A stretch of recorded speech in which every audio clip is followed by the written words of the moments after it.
And now let's cross live to Gearóid Ó Colmáin, a political analyst. Thanks so much for joining us here on RT Gearóid to discuss what's happening in France now. And, what is your take on what's going on there? Why have these protests become so violent? Could there be some provocations, or was the police too aggressive? What's your feeling? Well, first of all, the first thing that needs to be said is that the laws being implemented against Labour are causing a lot of pain and despair among French workers who are seeing all their rights being taken away. So there's a lot of anger out there, and there's a real sense that you could have a major social explosion. The elites are perfectly aware of that. They've been talking about the possibility of a social explosion. They're the terms they've used for many years. And I think it was last year in Le Monde, there was a two-page spread about this, 3 or 4 articles talking about the possibility of social explosion. Now, the interesting thing about that is that a lot of elite policy analysts were kind of advocating a social explosion. They were saying that the youth of this country need to they need to be indignant with the state of affairs, and they need to protest, and we need to revive the spirit of 1968. Now, French philosopher Michel Cluscat famously pointed out in 1968 that it was the beginning of the end of genuine anti-capitalist activism in France. The 1968 revolution finished the labor movement in France and inaugurated neoliberalism. Even though the movement looked like it was left-wing and progressive, the leaders of the movement were the most reactionary people imaginable. So I think there could be an element of that here.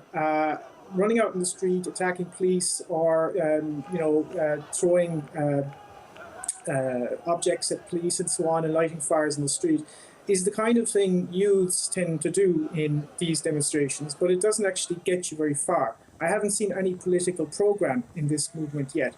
I haven't seen any linkage between the class war that's happening in France, European policy in general, NATO, the foreign colonial wars, the war on terrorism. Are they protesting against that as well? These are all part of the same system. The system's called capitalism. It's a mode of production. It's an historical mode of production, which is not necessary, which does not correspond to human nature by any means. There seems to be, in my opinion, an ideological dearth in this movement. And it's attracting a lot of petty bourgeois, soi-disant anti-globalization intellectuals and so on. The press don't seem to mind it. And usually, if you have a genuine movement that's grassroots, yes, certainly, Gearóid. I mean, you're putting what's happening in France into context, and for us saying that, referring to protests in 1968, they're basically saying that French people have a culture of taking to the streets to protest against unpopular policies here. But, speaking of these particular protests, is there actually more to them than just protesting the controversial labor reforms? Or do you think it's just very, very diverse there and people have different reasons to protest?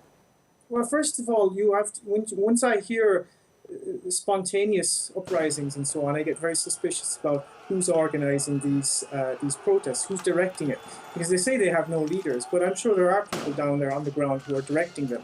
The thing is, what we need is a genuine movement that can actually link all of the things I mentioned together: the foreign wars, the austerity, the European Union, and so on. That's lacking here. So it's destined to go nowhere. In fact, it could be a lot worse, because it could actually create conditions for more police repression.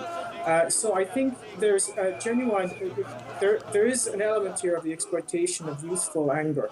But that's something that is worrying, But I think that this movement could be progressive if they could understand that the laws that are being implemented against Labour are part of an entire panoply of laws against the citizens and against freedom in Europe.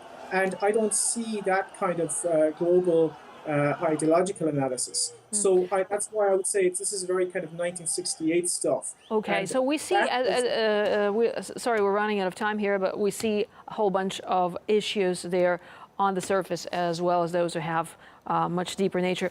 Gearóid Ó Colmáin, thanks so much for talking to us here on RT International.